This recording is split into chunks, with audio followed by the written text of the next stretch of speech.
After Effects offers us the opportunity to collapse several layers into one in order to do several things, such as saving real estate on the compositions, or change the rendering order of the layers, or in some instances, to be able to group things that we need to separate from everything else. Say, for example, you're working on a project and you have completed a specific area.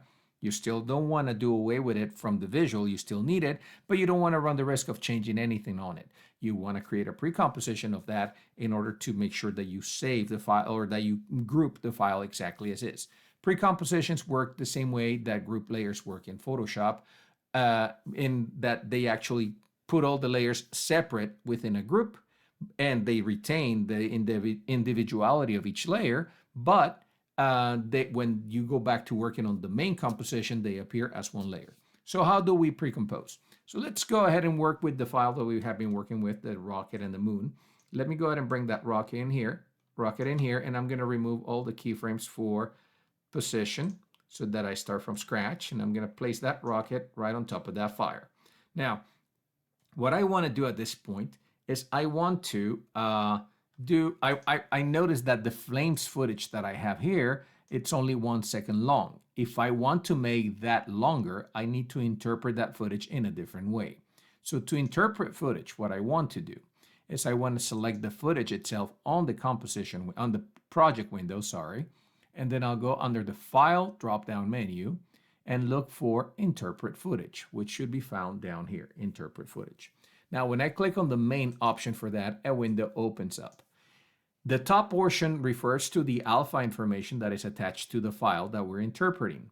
So if you notice, let me go ahead and scrub so you actually see that that file, even though it's a video, has transparency. I am seeing around that video, I am seeing around those flames, I am seeing the moon. So that means all of this area around the flames is transparent. Even though it is a video, it has transparency. So, and I can also see that by selecting the file here. It tells me that it has millions of colors plus pre-multiplied being the format in which the information has been interpreted in that alpha channel. So let's go back and select the flames again, interpret footage. Let's go ahead and do it from the flyout menu this time. So I'll right click on the footage and go interpret footage, main. And this information here tells you that it has alpha and how to work with it. You can guess if you don't know how to make that information, select that information where that alpha channel came from. So if you don't know if it's pre-multiplied or straight, and pre-multiplied means it has been matted to a specific color, in this case black. You can change that pre-multiplication to another color. So if I pick on the color whip and I pick the gray color, you'll notice that I get a black halo around it. That means that these flames were created in a black background, and the pre-multiplied color that I'm removing is that black color. So I can go ahead and select that. If I want to match, for example, another background, I can go ahead and do that. That's one way to do this. Another way is to actually select it from the menu, from the actual color pick window. Another way to interpret the alpha information is by going to the straight one. And if you notice, you get a little black halo. Notice that not as dark as the one before, but you still get a halo. Say, for example, you don't know which one it is, always click guess, and the program will read it for you. It will go back, analyze the footage, and bring back the actual appropriate alpha information. If you ignore it, you'll get the black background that I was talking about. So let's click on guess on that. We're going to talk about this change in frame rate, which is a pull up or pull down. We'll talk about that in a future class. And the same thing with the start code change, which is basically you can change the start code for any footage that you bring in to be different than the one from the composition. So you can match in a different way if you're placing files within another composition, or if you're sending them out to a project in, let's say, Premiere Pro or something like that. You might want to change, you might want to use an override to override the numbers that you're using here, if necessary. The one thing that I need you to focus on right now is this one right here, the other options, which is how many loops can we have of that footage? How many times do we want that footage to loop? Right now, I have it at 1 second and I have my composition length to be 5 seconds. Therefore, I want to loop this 5 times. So if I click on loop 5 times, watch what happens to that flames layer on the composition. You'll notice that it got extended. Even though this is grayed out, I see that there's a green halo in it, or aquamarine halo, which tells me you have enough footage underneath that. You have it has been shrunk to, this is the endpoint, it has been shrunk. Now it just goes, if I go to the end of it and I stretch that end all the way to the end of the composition, I keep on getting a looping animation of those flames. So this gives me a loop of that footage. And since this is just fire happening or something that looks like fire, then that works beautifully for me because that's what I want. I want it to be random. It doesn't look like, it doesn't have to be a perfect loop. Now let me place that on behind the rocket. And what I want to do now is I want to extend my rocket as well, all the way to the end. So now I have both layers basically going all the way to the end of the composition. Now, in this case, what I want to do is I want to move the rocket across the screen with the flames attached to it. So this is the first way to do this, which is through precomposing. I am going to get those flames and I'm going to shift click on that rocket. Okay, so now I have those two layers selected. Let me actually make the flames a little bit better position. So I'm going to position them here and I'm going to scale them vertically a little bit so they look like the actual fire is coming out of the rocket. So you notice that for my scaling, I use my handles in this case because I really don't care if the flames look distorted. They're not as tall as they were before. And the reason for that is because they actually do fit the animation. So what I want to do now is I want to get these two things together. So I'll select the flames layer, shift select the rocket. And what I want to do is I want to precompose those two layers. So to precompose, you go to layer, precompose, or Control-Shift-C. That is the shortcut. And from now on, I probably will be using the shortcut because I don't like going specifically to this one. I hate it because I have to go all the way to the top and then all the way to the bottom again. So that opens up this window. This window is your precomposition window. Since you have two layers selected, you only have the ability to move all attributes into the new composition. What this means is any filters or any changes that you have made to the properties of the layers will be moved with the layer into the new composition. So basically it's creating a folder, it's creating a group where it's going to place those two images, and you can give that name, that precomposition, a number. So I'm going to call it Rocket Comp because that makes sense to me, Rocket Comp. And I only have the option for this. I also have other options here, such as adjust composition during to the time span of the selected layers. So that means that if I have the layers be longer than my composition here, my new composition will be the length of the layers. And I can click to open up the new composition as soon as I'm done working with it. I'm gonna deselect that and I'm gonna open it in a different way in just a second. So now I just rename my Rocket Comp and place that selected only the thing that I have available to me, which is this. Now, this leave all attributes in moon landing, meaning in this particular composition where we're working, means that all of the changes, all of the filters, all of the keyframes that you have applied to any of the layers will stay within moon landing, within the outer layer. They will stay outside of the folder. They will still be attached to the folder, but the layer that goes inside the folder won't have any of those values attached to it. The reason for that, we do that is when we want to reverse the way in which After Effects renders. So let me cancel this for just a second and let me show you what that means. If I open this up, you will notice that I had applied an effect, the drop shadow to that rocket. I did that 2 videos ago. Basically, when I expand this entire thing, After Effects is looking at that rocket layer and it's going to start, what is the value of opacity? And it renders that. Then it renders rotation, then it renders scale, then it renders position, and so on, from the bottom to the top. Because of that, the drop shadow effect will be the last thing to be rendered. So it looks through each one of those properties and it renders in that order. It renders going in that direction. Because of that, if I rotate, it renders from top to bottom, from top to bottom. I apologize. So because of that, if I start rotating this guy right now, let's take a look at where the rotation is right now.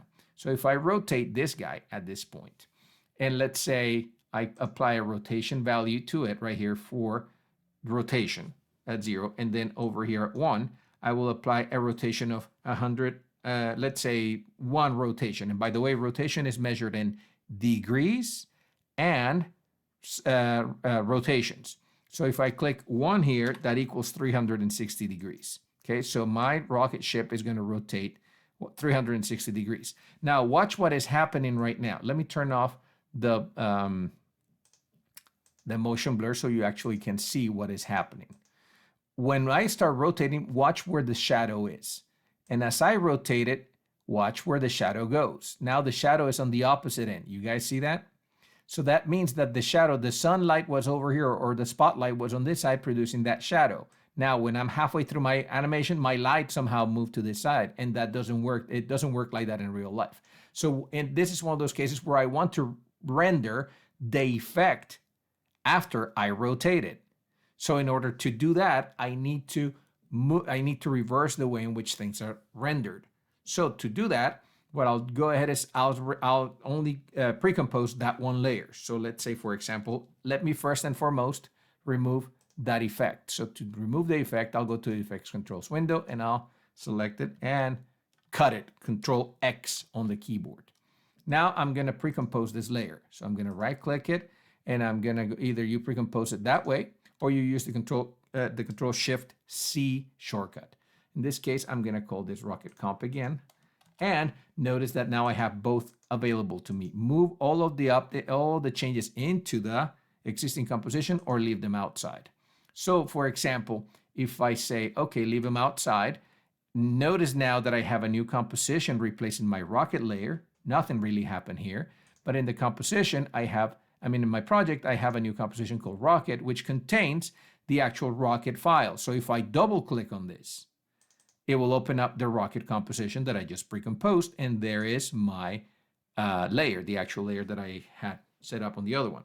Now, let me apply to this the filter. So I'll go Control V to paste the filter. You'll notice that it now appears up here with the settings that I had for it before.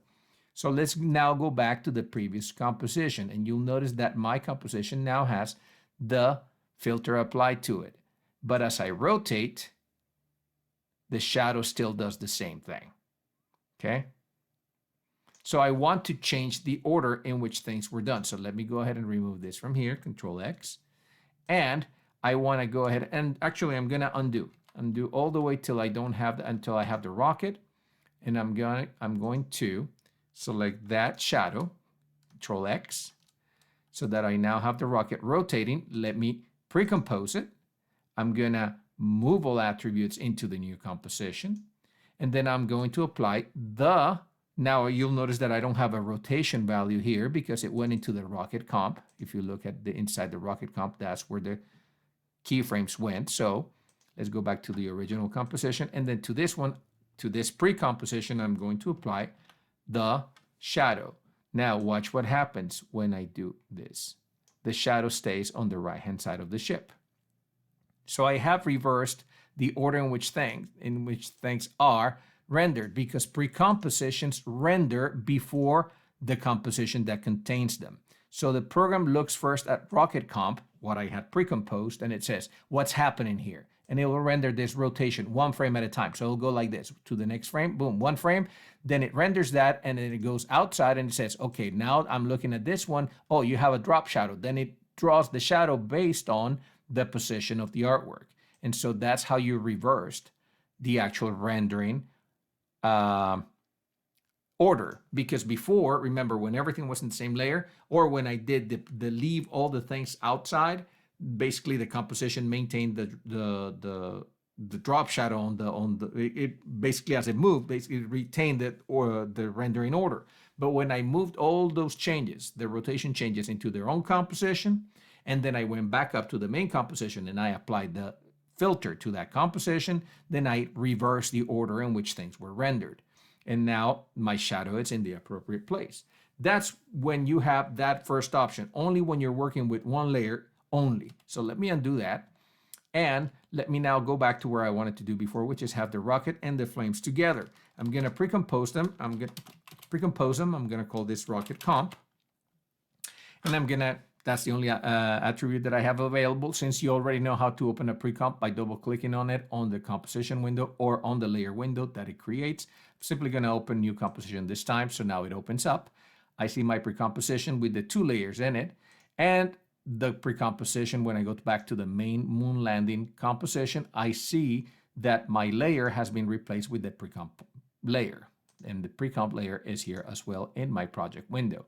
Now, what this does for me is that it allows me to move both of them at the same time, as you can see. So now I have the two layers into one. And so I can go ahead and create an animation with what I wanted, which was I want to rotate this guy 90 degrees. I want to place him on this side. I'm going to now call the P option for that layer, which is the position. And I am going to create a couple of keyframes.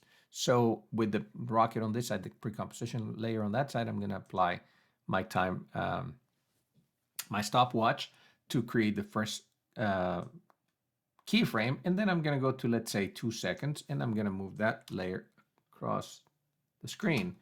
And when I play this back, you're going to see the rocket rotating because I never changed the rotation values inside the precomposition. So I need to go back and clear that up. So let's go ahead and go into the precomposition. If I look at the rocket layer has the rotation value, which I don't want. So I need to remove those keyframes. I'll simply place my time marker at the beginning, click off on the stopwatch so that they're gone, go back to my moon landing composition, and there is my little animation. I have precompose 2 layers into one. Now you can precompose as many layers as you want. You don't have to have only 2 layers. You can have as many layers as you need to precompose.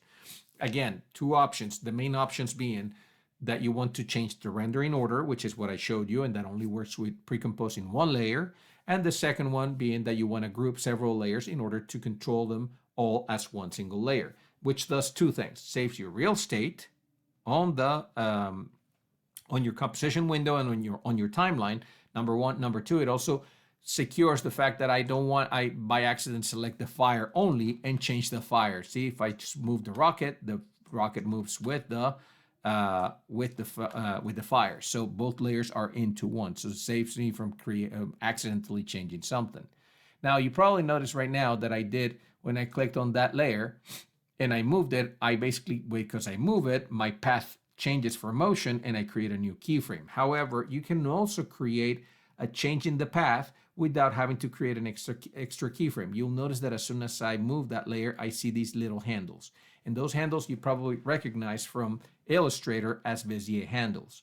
Now, Bezier handles determine the shape of a path when it's created, and that tells you that these paths are Bezier. So let me undo that really quick and let me select this keyframe right here for the path. So let me select the rocket window, select this keyframe, and you'll notice that I get a little circle here. That little circle is a handle that if I click and drag, I can manipulate.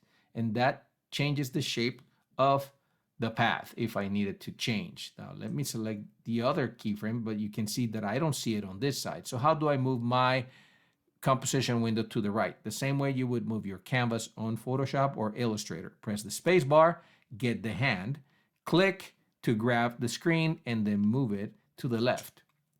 Select the other keyframe, and you can actually access this point as well if you want to go ahead and create. Oops, I'm changing the shape of the actual artwork. So sorry about that. Let me select it. There is my handle, and I can go ahead and reshape the shape to whatever I want. Now, if I'm off like this and it's like, okay, now I have a whole bunch of pasteboard over here and my video is being cut off on this side, what do? Go back to this drop-down menu and choose fit up to 100%, or simply say fit and then go back to fit to 100%, and then it will be centered for you. You'll notice now that with only 2 keyframes, I have a change in the path, which makes my rocket go up and down within, as it follows that specific path. Okay, so this is how you create, how you can create precompositions and make them behave as if they were one single layer.